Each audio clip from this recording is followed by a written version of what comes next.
Assalamualaikum warahmatullahi wabarakatuh. Salam sejahtera buat semuanya. Perkenalkan, nama saya Dian Aditya, NIM 2018 53094 dari kelas B Audit Sistem Informasi. Bagaimana kabar kalian pada pandemi yang belum berakhir ini? Semoga masih tetap diberi kesehatan dan diberi kemudahan untuk menjalani aktivitas sehari-hari. Oke, di sini saya akan menjelaskan tentang audit sistem informasi. Pasti teman-teman sudah tahu apa itu sistem informasi, yang dulu di semester 1 sudah dibahas. Oke, langsung saja kita ke materinya. Audit. Teman-teman harus mengetahui apa itu audit. Di sini menurut Wikipedia, audit yaitu arti luasnya yaitu bermakna evaluasi terhadap suatu organisasi, sistem, proses atau produk. Dan audit dilaksanakan oleh siapa? Audit dilaksanakan oleh pihak yang kompeten, objektif, dan tidak memihak yang disebut auditor. Tujuannya apa? Tujuannya adalah untuk melakukan verifikasi bahwa subjek dari audit telah diselesaikan atau berjalan sesuai dengan standar, regulasi, dan praktik yang telah disetujui dan diterima. Itu penjelasan secara singkat tentang audit ya. Kita lanjut ke yang selanjutnya. Dan ini kesimpulan dari audit itu sendiri, yaitu kesimpulannya evaluasi terhadap suatu organisasi, sistem, proses, atau produk dan dilaksanakan oleh pihak yang kompeten, objektif, dan tidak memihak atau yang disebut auditor.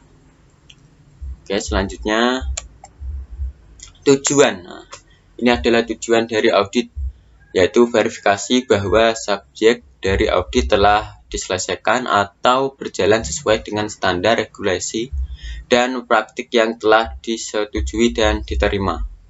Nah, itu adalah tujuan dari audit. Nah, ini penjelasan singkat tentang sistem informasi ya, yaitu sebuah aplikasi komputer untuk mendukung operasi dari suatu organisasi yang melingkupi operasi instalasi dan perawatan komputer, perangkat lunak, dan data. Mungkin teman-teman sudah paham tentang sistem informasi. Kita lanjut ke slide berikutnya. Nah, ini adalah contoh-contoh sistem informasi. Antara berikut, sistem informasi manajemen, yaitu bidang yang menekankan finansial dan personal manajemen. Selanjutnya, sistem informasi penjualan, yaitu suatu sistem informasi yang mengorganisasikan serangkaian prosedur dan metode yang dirancang untuk menghasilkan, menganalisa, menyebarkan, dan memperoleh informasi guna mendukung pengambilan keputusan mengenai penjualan. Sangat bermanfaat ini ya, sistem informasi penjualan bagi di bidang penjualan. Oke, selanjutnya. Nah, kesimpulan dari sistem informasi, yaitu sekumpulan hardware, software, brainware, prosedur yang diorganisasikan secara integral untuk mengolah data menjadi informasi yang bermanfaat guna memecahkan masalah dan pengambilan keputusan. Nah, sangat penting sekali sistem informasi bagi kelangsungan di dunia di dunia pengolahan data lah ya, gitu. Oke, selanjutnya model I/O dan komponen aplikasi sistem informasi. Nah, di dalam sistem informasi ada komponen yang seperti gambar ini ya, data, terus prosedur atau manusia ya, pasti tetap ada manusia, pemproses aplikasi interoperabilitas. Terus jadi dokumen dan diinformasikan. Mungkin teman-teman sudah paham tentang gambar ini. Kita selanjutnya saja. Nah, ini adalah menurut dari Ron Weber tentang audit sistem informasi.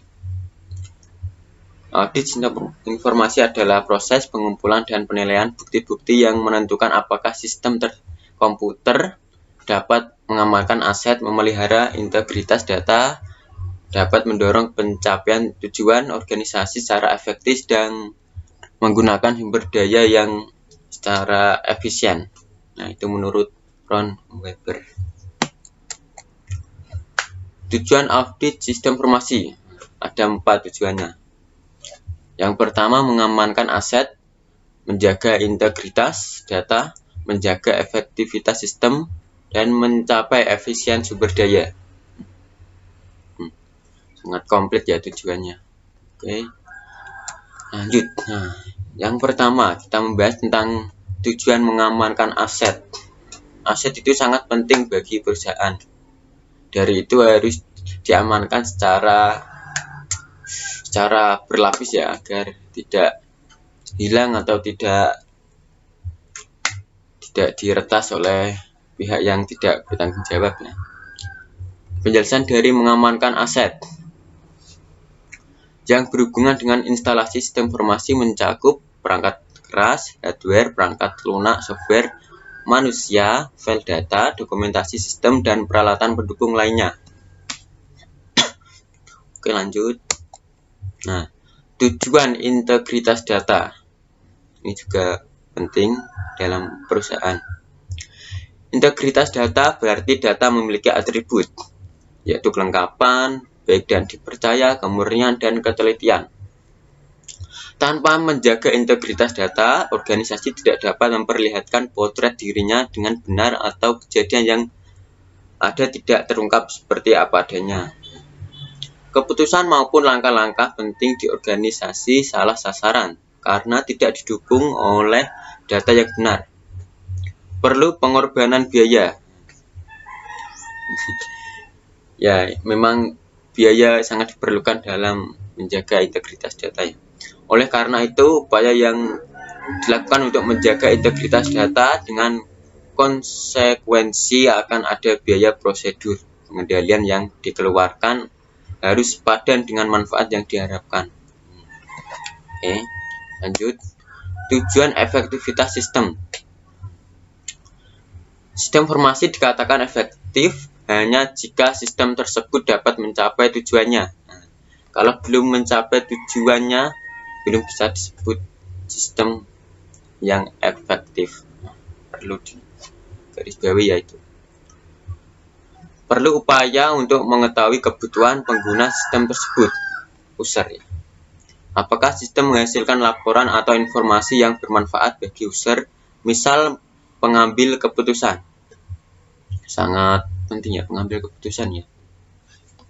Auditor perlu mengetahui karakteristik user berikut proses pengambilan keputusannya. Jika auditor tidak mengetahui atau memahami tentang proses pengambilan keputusannya, pasti terdapat kesalahan dalam mengaudit sistem ya. Lanjut, tujuan efektivitas sistem yang selanjutnya kedua.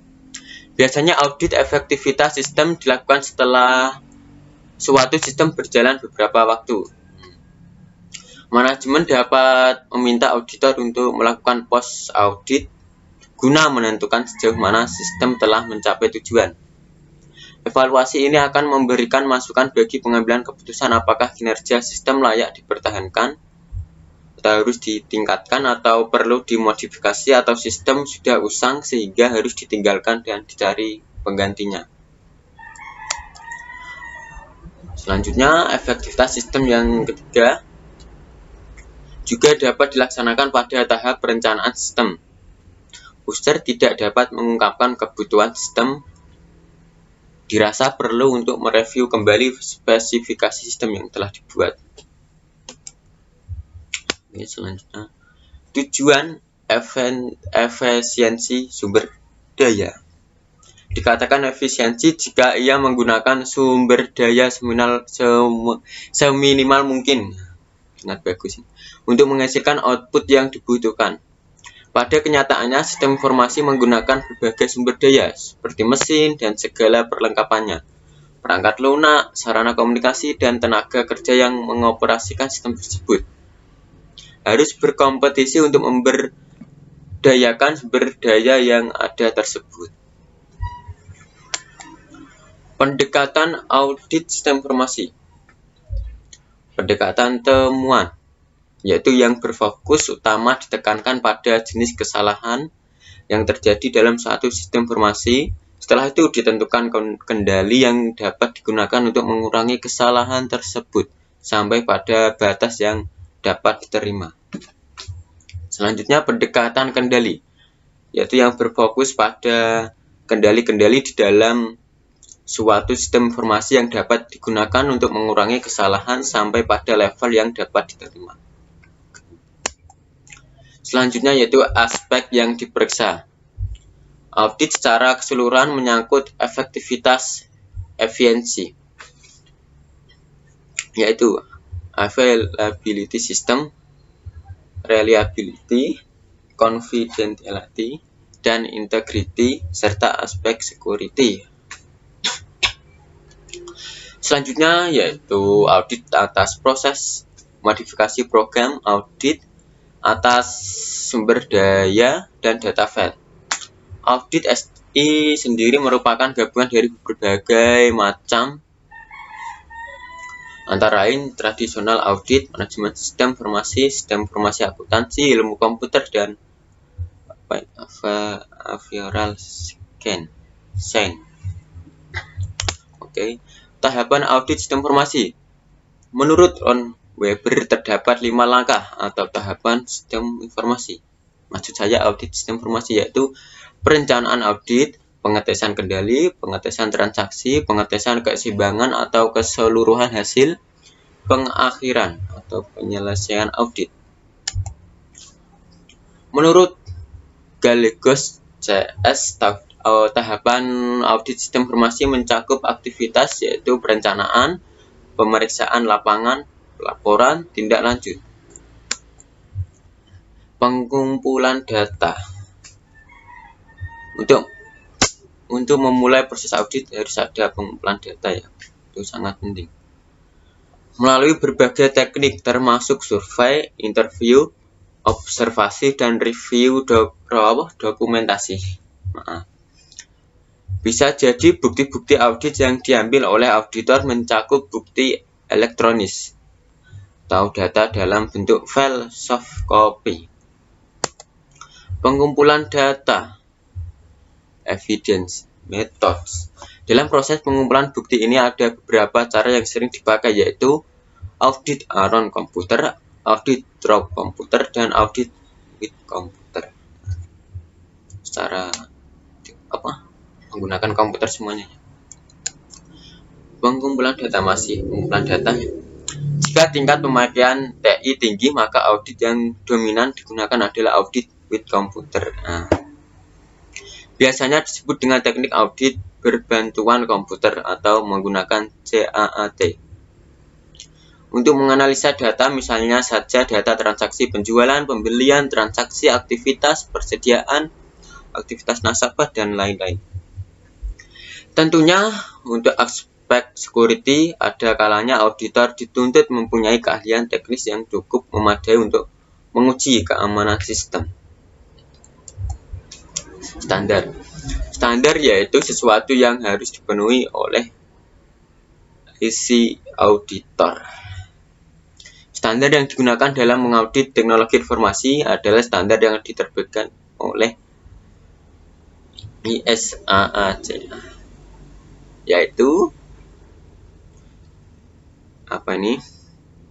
Selain itu, ISACA juga menerbitkan IS Auditing WANS dan IS auditing procedure. Oke, kita lanjut. Hasil audit. Nah, siapa yang melakukan audit? Auditor sistem informasi pada dasarnya melakukan penilaian tentang kesiapan sistem berdasarkan kriteria tertentu. Kemudian berdasarkan pengujian, auditor akan memberikan rekomendasi perbaikan yang diperlukan. Ada kalanya manajemen diperlukan berdasarkan kriteria yang disepakati bersama.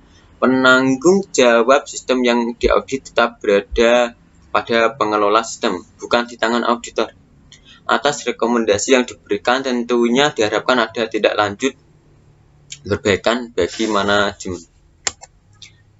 Siapa sebaiknya yang melakukan audit sistem informasi? Ya, audit sistem informasi dapat dilakukan sebagai bagian dari pengendalian internal yang dilakukan oleh fungsi SI. Tapi jika dibutuhkan opini publik tentang kesiapan sistem tersebut, audit dapat dilakukan dengan mengundang pihak ketiga.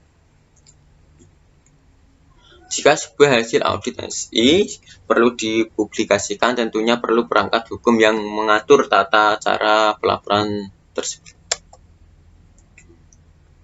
Mungkin ada pertanyaan, bisa ditanyakan di kolom komentar ya. Oke, itu adalah sekian dari materi pengantar audit ya. Selanjutnya kita akan menuju ke materi selanjutnya. Terima kasih. Assalamualaikum warahmatullahi wabarakatuh. Oke, di sini kita akan lanjut ke tahap selanjutnya atau tahap materi selanjutnya dari audit sistem informasi. Dan di sini kita akan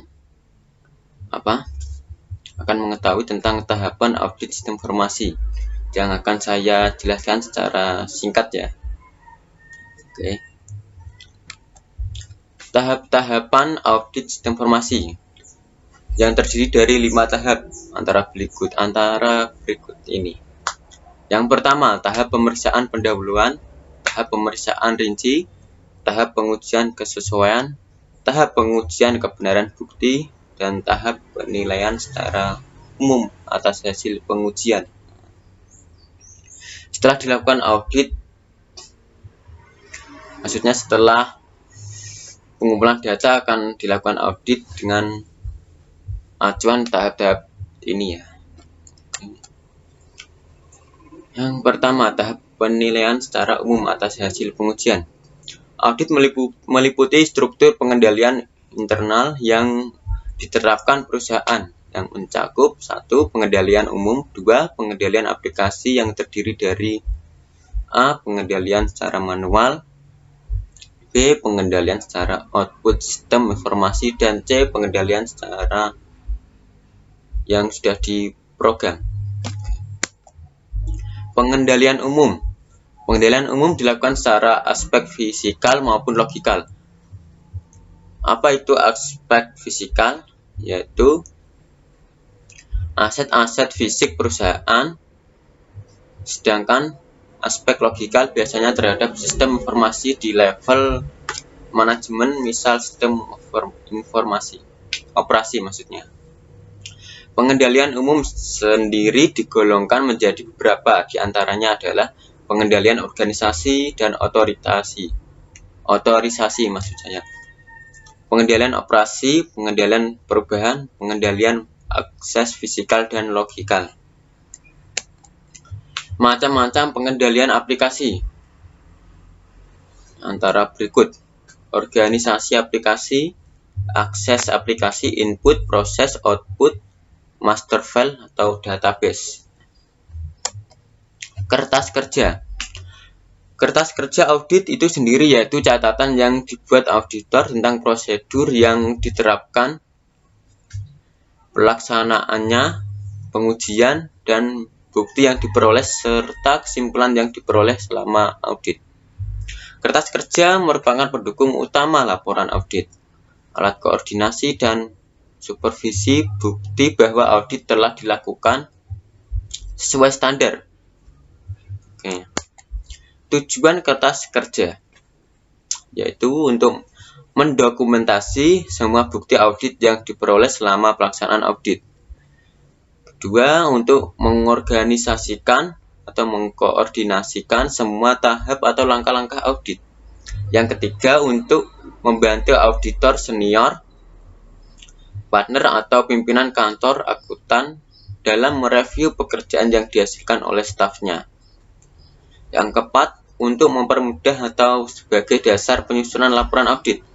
Yang kelima, sebagai bukti dan penjelasan secara rinci atas pendapat auditor serta teman-teman yang telah ditemukan.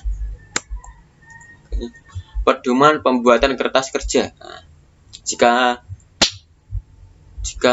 mau untuk membuat kertas kerja harus memperhatikan pedomannya ya, agar hasilnya sesuai. Yang pertama, setiap kertas kerja harus bertujuan.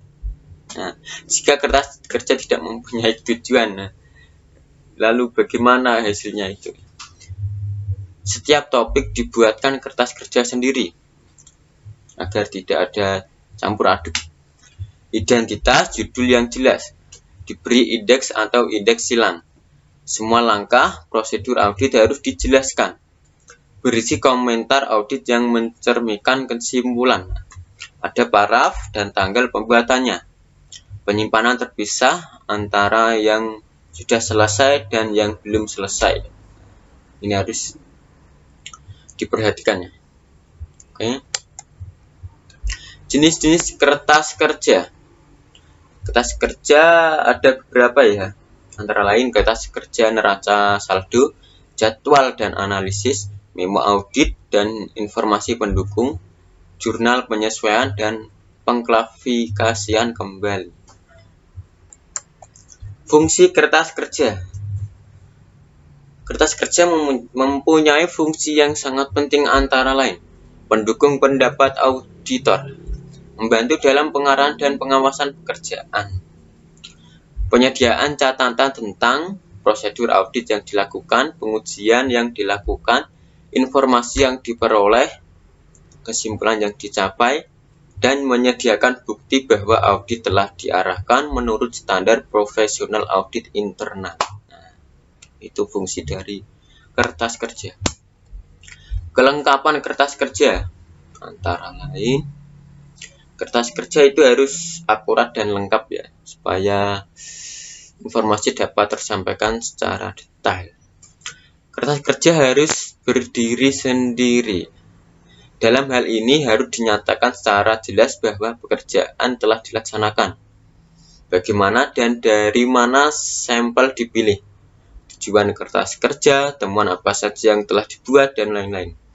Sebagai bagian dari kertas kerja harus terdiri dari pertama, gambaran judul, identifikasi sumber jika jelas, tanggal persiapan auditor awal, dan nomor indeks kertas kerja. Laporan audit. Nah, kita menuju ke laporan audit. Prinsip laporan audit. Hasil laporan audit merupakan media yang dipakai oleh auditor dalam berkomunikasi dengan klien.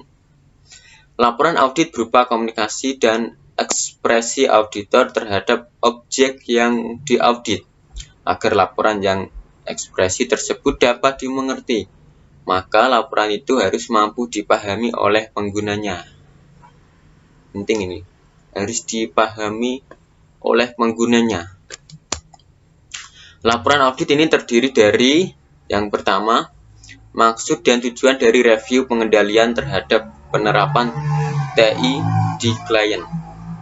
Yang kedua, ruang lingkup dan referensi pengendalian yang digunakan sebagai bahan acuan penilaian pengendalian TI yang diterapkan oleh klien.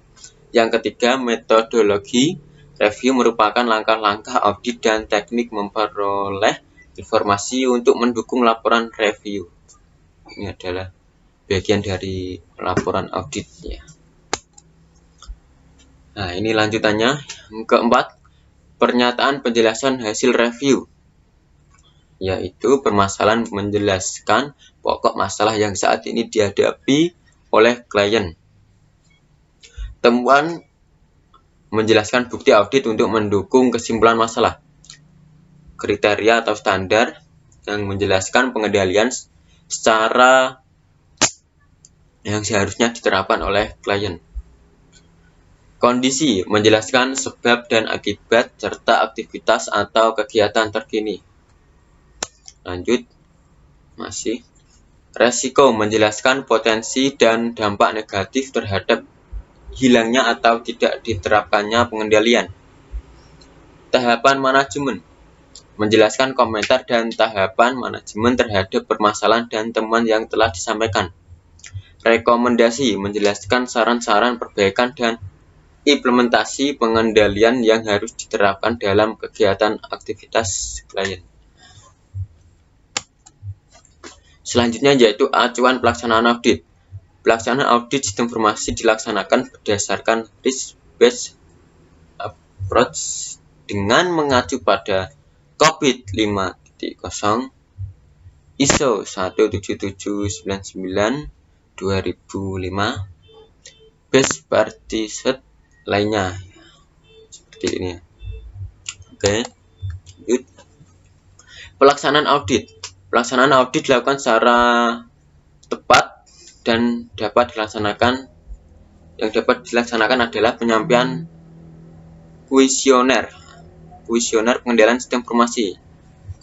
Kuesioner 1, analisis pengelolaan teknologi informasi.